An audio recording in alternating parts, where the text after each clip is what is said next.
ഇന്ന് നമുക്കൊരു question paper discuss ചെയ്യാം. അപ്പോൾ അത് കുറച്ച് ദിവസം മുന്നേ നടന്നൊരു എക്സാമിൻ്റെ ക്വസ്റ്റ്യൻസ് ആണ്. അപ്പോൾ ജി കെ പാർട്ടിൽ നമുക്ക് 20 മാർക്കിനുണ്ട്. അതിൽ 5 മാർക്കിനും നമുക്ക് ജി കെ ആണ് ചോദിക്കുന്നത്.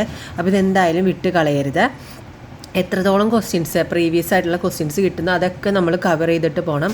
ഇപ്പോൾ കുറച്ചും കൂടി ഇപ്പോൾ നമുക്കറിയാം മാച്ച് ദ ഫോളോയിങ് പോലെയൊക്കെയാണ് ചോദിക്കുന്നത് കൂടുതലും. ഇപ്പോൾ കണ്ടോ ഇതിൽ 1, 3 ശരി 1, 3 അങ്ങനെയൊക്കെയാണ് ചോദിക്കുക. അപ്പോൾ ഒരു ക്വസ്റ്റ്യനിൽ തന്നെ 4 ക്വസ്റ്റ്യൻസ് വരുന്നുണ്ട്. അപ്പോൾ ഇതെല്ലാം അറിഞ്ഞാൽ തന്നെയാണ് നമുക്ക് അതിൻ്റെ ആൻസർ എഴുതാൻ പറ്റുള്ളൂ. അപ്പോൾ ആദ്യത്തെ ക്വസ്റ്റ്യനിലേക്ക് കടക്കാം. ഇന്ത്യൻ ഭരണഘടന ഡ്രാഫ്റ്റിംഗ് കമ്മിറ്റിയെക്കുറിച്ച് ശരിയായ വസ്തുത ഏത്? ഡ്രാഫ്റ്റിംഗ് കമ്മിറ്റിയെക്കുറിച്ചുള്ള ശരിയായ വസ്തുത ഏതാണെന്നാണ് ചോദിച്ചിരിക്കുന്നത്, താഴെ തന്നിരിക്കുന്നത്.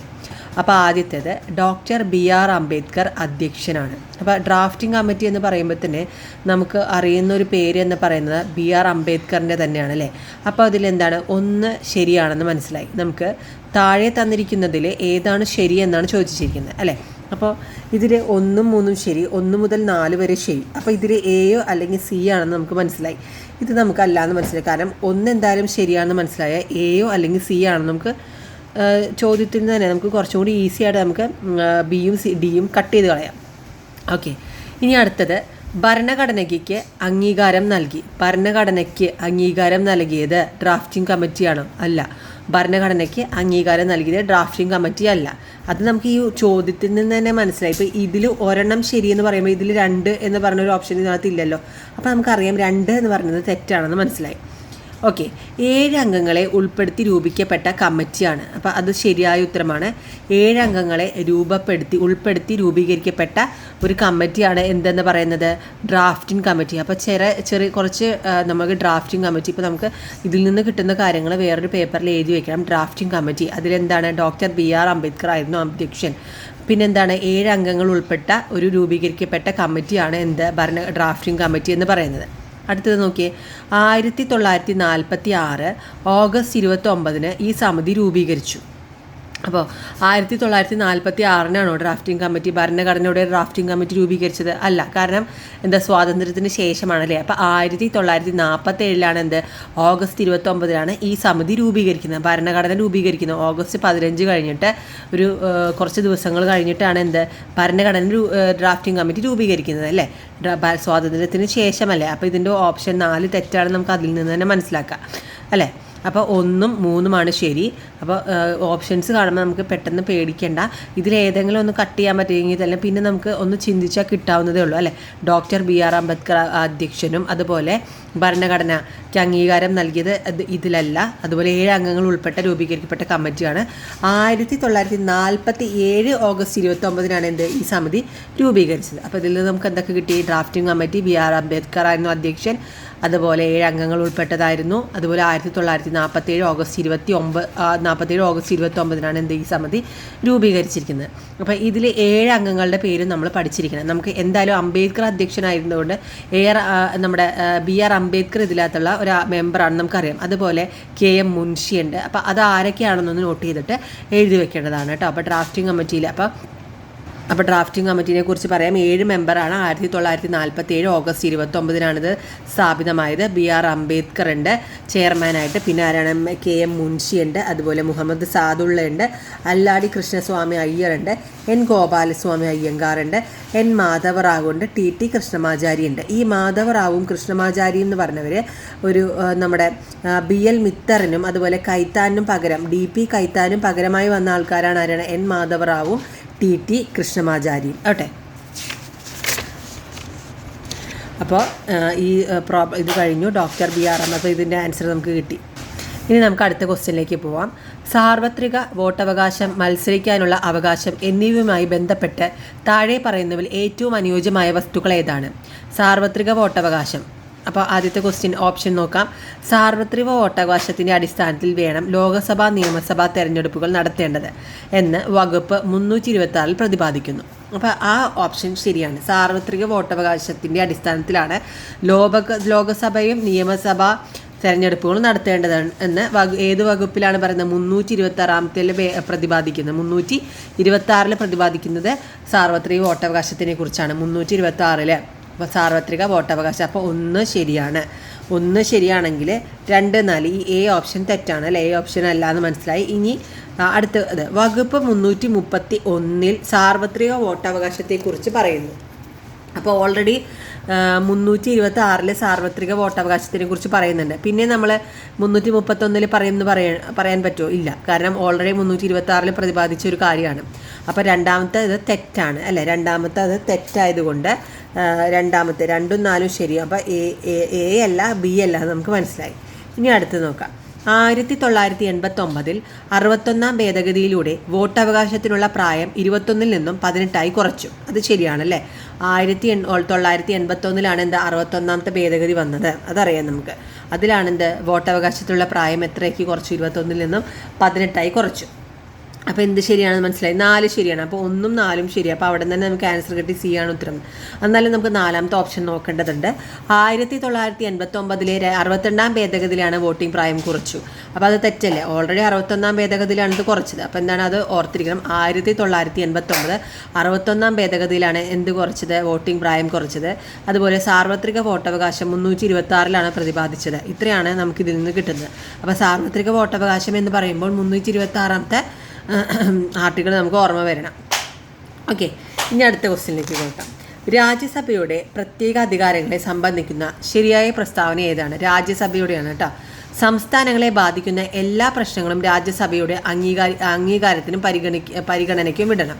സംസ്ഥാനങ്ങളെ ബാധിക്കുന്ന അത് ശരിയാണല്ലേ, സംസ്ഥാനത്തെ ബാധിക്കുന്ന എല്ലാ പ്രശ്നങ്ങളിലും എന്താണ് രാജ്യസഭയുടെ അംഗീകാരത്തിനും പരിഗണനയ്ക്കും വിടേണ്ടതാണ്. അതുപോലെ സംസ്ഥാന പട്ടികയിലെ വിഷയങ്ങൾ രാജ്യത്തിൻ്റെ പൊതു താല്പര്യം പരിഗണിച്ച് യൂണിയൻ ലിസ്റ്റിലോ കറന്റ് ലിസ്റ്റിലോ മാറ്റണമെങ്കിൽ അതിന് രാജ്യസഭയുടെ അംഗീകാരം വേണം. അതും ശരിയാണ്. രാജ്യസഭയുടെ അംഗീകാരം എന്തിനു വേണം? സംസ്ഥാന പട്ടികയിലെ വിഷയങ്ങൾ രാജ്യത്തിൻ്റെയും പൊതു താല്പര്യം പരിഗണിച്ച് യൂണിയൻ ലിസ്റ്റിലോ കറന്റ് ലിസ്റ്റിലോ മാറ്റണമെങ്കിൽ അതിനും രാജ്യസഭയുടെ അംഗീകാരം വേണം. സംസ്ഥാന പട്ടികയിലെ വിഷയങ്ങൾ രാജ്യത്തിൻ്റെ പൊതു താല്പര്യം പരിഗണിച്ച് യൂണിയൻ ലിസ്റ്റിലേക്ക് മാറ്റുന്നതിന് രാജ്യസഭയുടെ അംഗീകാരം ആവശ്യമില്ല. ഓൾറെഡി അംഗീകാരം ആവശ്യമുണ്ട്, നമുക്ക് രണ്ടാമത്തിൽ നിന്ന് കിട്ടി. അപ്പോൾ 3ാമത്തെ തെറ്റാണ്. സംസ്ഥാനത്തെ സംബന്ധിച്ചുള്ള വിഷയങ്ങൾ മാറ്റുന്നതിന് രാഷ്ട്രപതിക്ക് രാജ്യസഭയിൽ പ്രത്യേകം അധികാരമുണ്ട്. അത് തെറ്റാണ് കേട്ടോ. രാജ്യസഭയിലെ രാഷ്ട്രപതിക്ക് പ്രത്യേക അധികാരമൊന്നുമില്ല. അപ്പോൾ ആ ഓപ്ഷനും തെറ്റാണ്. അപ്പോൾ ആൻസർ എന്താണ്? 1ഉം 2ഉമാണ് ശരി, ബി ആണ് ശരിയായിട്ടുള്ളത്. ഇനി നമുക്ക് അടുത്തൊരു ക്വസ്റ്റ്യനിലേക്ക് പോകാം. ക്വസ്റ്റ്യൻ കാണുമ്പോൾ ആരും പേടിക്കേണ്ട, ഈസി ആയിട്ട് നമുക്കിതൊന്ന് വായിച്ച് നോക്കിയാൽ തന്നെ ഈസി ആയിട്ട് ചെയ്യാവുന്നതേ ഉള്ളൂ. നീതി ആയോഗിൻ്റെ ചില സംരംഭങ്ങളും അവയുടെ ലക്ഷ്യങ്ങളും താഴെ നൽകിയിരിക്കുന്നു. ഓരോ സംരംഭത്തിൻ്റെയും ലക്ഷ്യത്തെ സൂചിപ്പിക്കുന്ന ഓപ്ഷൻ കണ്ടെത്തുക. അപ്പോൾ അതൊന്ന് ജസ്റ്റ് ഒന്ന് വായിച്ചു നോക്കിയേ. അടൽ ഇന്നോവേഷൻ മിഷൻ, മെത്തനോൾ സമ്പദ്ഘടന, സഹകരണ ഫെഡറലിസം, ശൂന്യ ക്യാമ്പയിൻ. അപ്പോൾ ഈ ഓപ്ഷൻ ഒന്ന് നോക്കിയേ. ഇതിൽ ഒന്നാമത്തിൻ്റെ ഉത്തരം എ അല്ലെങ്കിൽ ബി ആണ്. നമുക്ക് ഇതിൽ നിന്ന് തന്നെ കിട്ടും. അല്ലെ, എ അല്ലെങ്കിൽ ബി ആണ് അല്ലേ, പോസിബിലിറ്റി നോക്കിയേ, എ അല്ലെങ്കിൽ ബി ആണ്. അപ്പോൾ ഒന്നാമത്തെ ഒന്ന് വായിച്ച് നോക്കിയേ. അടൽ ഇന്നോവേഷൻ മിഷനാണ്. അതിൻ്റെ ഉത്തരം ഇലക്ട്രിക് വാഹനങ്ങൾക്ക് പ്രോത്സാഹിപ്പിച്ചു വായു മലിനീകരണം കുറയ്ക്കുക.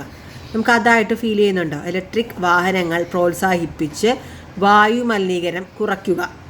ഇനി ഇന്നോവേഷൻ എന്ന് പറഞ്ഞിട്ടുണ്ട് ഇതിലല്ലേ. അപ്പോൾ സംരംഭകത്വം, നവീന ആശയ രൂപീകരണം എന്നിവ ത്വരിതപ്പെടുത്തുക. കുറച്ചും കൂടി ആപ്റ്റായിട്ട് തോന്നുന്നത് ഏതാണ്? രണ്ടാമത്തെ ഓപ്ഷൻ അല്ലേ, സംരംഭകത്വം, നവീന ആശയ രൂപീകരണം, ഇന്നോവേഷൻ ആണ് അല്ലേ. സംരംഭകത്വം എന്ന് പറയുമ്പോൾ തന്നെയാണ് അവിടെ ഒരു ഇന്നോവേഷൻ ആണ് വരുന്നത്. അപ്പോൾ ആൻസർ നമുക്ക് ചിന്തിക്കാം, 1 ബി ആണെന്ന് ചിന്തിക്കാം. ഓക്കെ, അപ്പോൾ നമുക്ക് എന്ത് കിട്ടി? 1 ബി ആണെങ്കിൽ സി അല്ലെങ്കിൽ ഡി ആയിരിക്കും. സി അല്ലെങ്കിൽ ഡി ആണെങ്കിൽ രണ്ടാമത്തെ ഉത്തരൻ്റെ ഓപ്ഷൻ നോക്കിയേ, സി തന്നെയാണ് രണ്ടിലും. അങ്ങനെയാണെങ്കിൽ രണ്ടാമത്തെ ഒന്ന് വായിച്ചു നോക്കിയേ. മെത്തനോൾ സമ്പദ്ഘടന.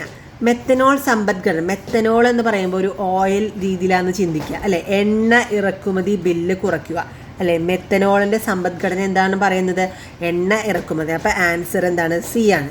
അപ്പോൾ ഇത് കിട്ടി, സി അല്ലെങ്കിൽ ഡി ആണെന്ന് തന്നെ കിട്ടി. ഇനി സഹകരണ ഫെഡറലിസം, സഹകരണം അല്ലേ. സഹകരണം എന്ന വാക്കുന്ന നോക്കുക. അപ്പോൾ സഹകരണം എന്ന് പറയുമ്പോൾ അതിലെ ഓപ്ഷനിൽ ഡി അല്ലെങ്കിൽ എ ആണ്. ഒന്ന് ഡി വായിച്ചേ. സംസ്ഥാനങ്ങളുടെ പ്രവർത്തനങ്ങൾ ഏകോപിക്കുക, അതാണോ? അല്ലെങ്കിൽ ഇലക്ട്രിക് വാഹനങ്ങൾക്ക് പ്രോത്സാഹിപ്പിച്ച് വായു മലിനീകരണം കുറയ്ക്കുക.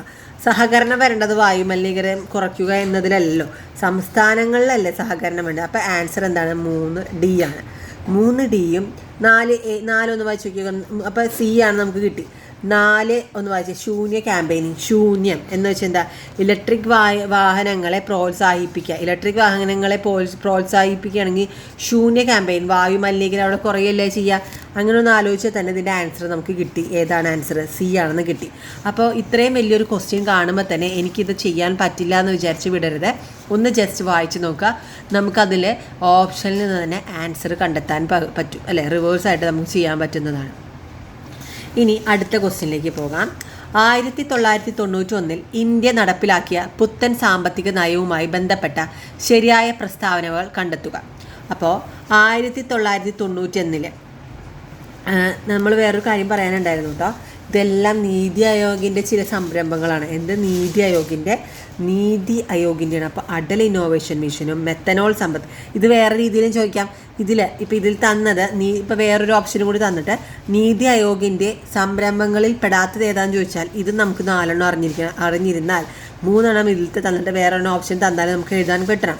അപ്പോൾ അടൽ ഇന്നോവേഷൻ മിഷൻ, മെത്തനോൾ സമ്പദ്ഘടന, സഹകരണ ഫെഡറലിസം, ശൂന്യ ക്യാമ്പയിൻ, ഇതെല്ലാം എന്താ? നീതി ആയോഗിൻ്റെ സംരംഭങ്ങളാണ്. നീതി ആയോഗിൻ്റെ ഇത് എഴുതി വെക്കണം, അല്ലെങ്കിൽ ഇതിൻ്റെ പ്രിൻ്റ് എടുത്താലും മതി. കഴിഞ്ഞ ക്വസ്റ്റ്യൻസൊക്കെ ഇപ്പോൾ കുറച്ച് നാൾ മുന്നേ എന്ന് വെച്ചാൽ PSCക്ക് വന്ന ക്വസ്റ്റ്യൻസൊക്കെ കിട്ടുന്നതും പരമാവധി നമ്മൾ കളക്ട് ചെയ്തിട്ട് അതിൻ്റെ ഓപ്ഷൻസൊക്കെ നമ്മൾ പഠിച്ച് എന്താണ് പറയുക, എല്ലാതും നമ്മൾക്ക് കിട്ടേണ്ട ഇത് ചിലപ്പോൾ മാറ്റി ചോദിക്കും. ഇതുപോലെ തന്നെ ചോദിക്കണമെന്നില്ലല്ലോ. അപ്പോൾ അതൊക്കെ നമുക്ക് കിട്ടുന്നതൊക്കെ കളക്ട് ചെയ്ത് ഇടയ്ക്കിടയ്ക്ക് അത് റിവൈസ് ചെയ്ത് പോകണം. അപ്പോൾ അടുത്തതാണ് 1991 നടപ്പിലാക്കിയ പുത്തൻ സാമ്പത്തിക നയവുമായി ബന്ധപ്പെട്ട ശരിയായ പ്രസ്താവനകൾ. അപ്പോൾ പുത്തൻ സാമ്പത്തിക നയം എത്രാമത്തെ വർഷത്തിൽ? 1901 നടപ്പിലാക്കിയത്. സ്വാശ്രയത്വം പ്രോത്സാഹിപ്പിച്ച വിദേശ സഹായം പരമാവധി കുറയ്ക്കുക. ഒന്ന് ആലോചിച്ച് നോക്കിയാൽ, പുത്തൻ സാമ്പത്തിക നയം എന്ന് പറയുമ്പോൾ തന്നെ സ്വാശ്രയത്വം പ്രോത്സാഹിപ്പിക്കാതെ സ്വാശ്രയത്വം പ്രോത്സാഹിപ്പിച്ചുകൊണ്ട് വിദേശ സഹായം നമ്മൾ കുറയ്ക്കാൻ നോക്കുമോ? വിദേശ സഹായം ഉണ്ടെങ്കിലല്ലേ സ്വാശ്രയത്വം മാത്രം നമുക്ക് ഇവിടെ മാത്രം ഒതുങ്ങി നിന്നാൽ മതിയോ? നമ്മുടെ ഇന്ത്യയിൽ മാത്രം ഒതുങ്ങി നിന്നാൽ മതിയോ? നമുക്ക് വിദേശ സഹായവും പരമാവധി ഉണ്ടെങ്കിലാണ് നമുക്ക് പുത്തൻ സാമ്പത്തിക നയത്തിൽ എന്ന് വെച്ചാൽ നമുക്ക് ഒന്നുകൂടി എക്കണോമിക് ആവാൻ പറ്റുള്ളൂ അല്ലേ? അപ്പോൾ അത് തെറ്റല്ലേ? ഒന്നാമത്തെ ഉത്തരം തന്നെ തെറ്റാണ്. ഒന്നാമത്തെ ശരിയല്ല എന്ന് പറയുമ്പോൾ തന്നെ നമുക്ക് കിട്ടിയ ആൻസർ ഏതാണെന്ന്? ഡി ആണെന്ന് കിട്ടിയല്ലേ? ഇന്ത്യൻ ഒന്നും കൂടി നോക്കാം നമുക്ക്. 4 ശരിയല്ല എന്ന് പറയുന്നു. ഇറക്കുമതി പരമാവധി കുറച്ച് തദ്ദേശീയ വ്യവസായ സ്ഥാപനങ്ങൾ സംരക്ഷിക്കുക. ഇറക്കുമതി നമുക്ക് പരമാവധി കുറയ്ക്കുക കഴിഞ്ഞാൽ നമുക്ക് നിലനിൽക്കാൻ പറ്റുമോ? ഇല്ല അല്ലേ? അപ്പം 4ാമത്തെ ശരിയല്ല. അപ്പം തന്നെ നമുക്ക് കിട്ടിയ എന്താണ്? ഡി ആണ് ഉത്തരം തെറ്റിയെന്ന് അല്ലേ? ഡി ആണ് ശരിയായ ഉത്തരം. അപ്പോൾ 1991 ഇന്ത്യ നടപ്പിലാക്കിയ പുത്തൻ സാമ്പത്തിക നയവുമായി ബന്ധപ്പെട്ടതാണ്. അപ്പോൾ ശരിയായത് ഏതാണ്? ഇന്ത്യൻ സമ്പദ്ഘടനയെ ഉദാരവൽക്കരിച്ച് ആഗോള കമ്പോളവുമായി സംയോജിപ്പിക്കുക. അതാണ് ശരിയായത്.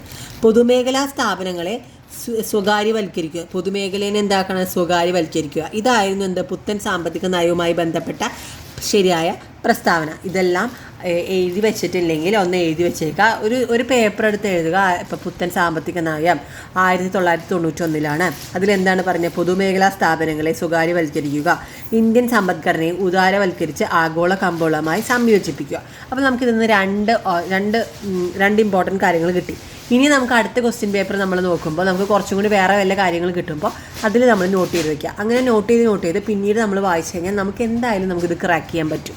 അപ്പോൾ ഇങ്ങനെ ക്വസ്റ്റ്യൻ പേപ്പർ കിട്ടുമ്പോൾ എല്ലാം ഒന്ന് ചെയ്ത് നോക്കുക കേട്ടോ. ഇനി അടുത്തൊരു ക്വസ്റ്റ്യൻ പേപ്പർ നോക്കാം നമുക്ക്. 121/2024 നടന്നൊരു ക്വസ്റ്റ്യനാണ്. അപ്പോൾ അതിൽ ഒന്നാമത്തെ ക്വസ്റ്റ്യൻ, രൂപീകരണ പ്രക്രിയയുടെ അടിസ്ഥാനത്തിൽ ശിലകളെ പ്രധാനമായും 3ആയി തിരിച്ചിരിക്കുന്നു. അത്തരം ശിലകളുടെ പേരും അവയ്ക്ക് ഉദാഹരണങ്ങളും താഴെ നൽകിയിരിക്കുന്നു. ശരിയായ ജോഡികൾ തിരഞ്ഞെടുക്കുക. അപ്പോൾ ഇതെല്ലാം നമുക്ക് എവിടെ ഉണ്ടാവുന്ന ക്വസ്റ്റ്യൻസാണ്? നമുക്ക് ഇതെല്ലാം നമ്മുടെ SCERT ടെക്സ്റ്റ് ബുക്കിലുള്ള ക്വസ്റ്റ്യൻസാണ്. അത് വായിച്ചാൽ തന്നെ കുറേ കാര്യങ്ങൾ. അപ്പോൾ ഓപ്ഷൻ നോക്കിയ ആഗ്നേയ ശിലകൾ, കായാന്തരിത ശിലകൾ, അവസാദ ശിലകൾ, കായാന്തരിത ശിലകൾ.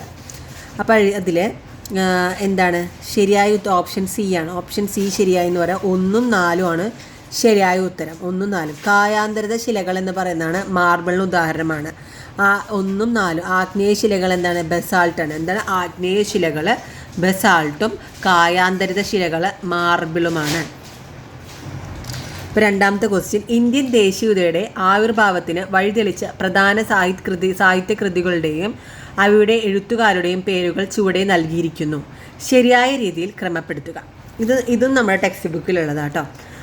അപ്പോൾ 5 തൊട്ട് 10 വരെയുള്ള ടെക്സ്റ്റ് ബുക്ക് എന്തായാലും കവർ ചെയ്യണം. അപ്പോൾ ഗോര എന്ന് പറയുന്നത് ആൻസർ രവീന്ദ്രനാഥ് ടാഗോറിൻ്റെയാണ് ഗോര. അപ്പോൾ ടാഗോർ എന്ന് പറയുമ്പോൾ അതിൽ ഗോര എന്ന് വെച്ചാൽ റിന് വരെ രാ വായിച്ചാൽ മതി. അപ്പോൾ രവീന്ദ്രനാഥ് ടാഗോർ ഗോര. ഇനി പാഞ്ചാലി ശബ്ദം. പാഞ്ചാലി നമ്മുടെ സുബ്രഹ്മണ്യനുമായിട്ട് കണക്ഷൻ ഉണ്ട്.